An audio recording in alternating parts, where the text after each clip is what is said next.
Robert Johnson Jr. was shot during a confrontation with police in Essex on May 16th. Earlier this week, police and prosecutors released the officer's body camera video and also announced they would not file charges against that officer. WJZ investigator Mike Hellgren is live at the Circuit Courthouse in Towson with reaction from the victim's family. Mike. Lynn, a press conference just wrapped up here with one of their lawyers. The family's upset. They believe this needs to be looked at by a grand jury. But their attorney admitted if the state's attorney's office will not take it to the grand jury, there's little that they can do.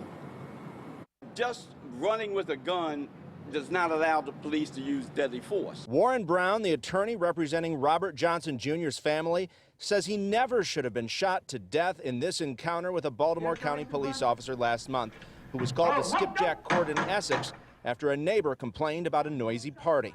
The state's position is that he actually turned to the officer, which, that may be the way they want to see it, but that's not reality.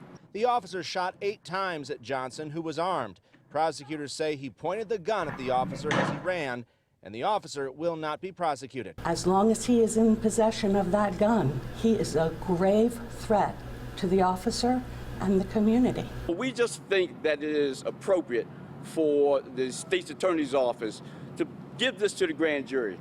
Let them decide whether or not they want to indict the case or not.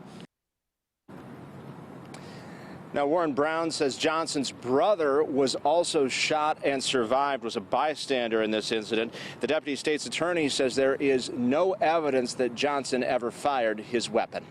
Reporting live in Towson, Mike Hellgren, WJZ.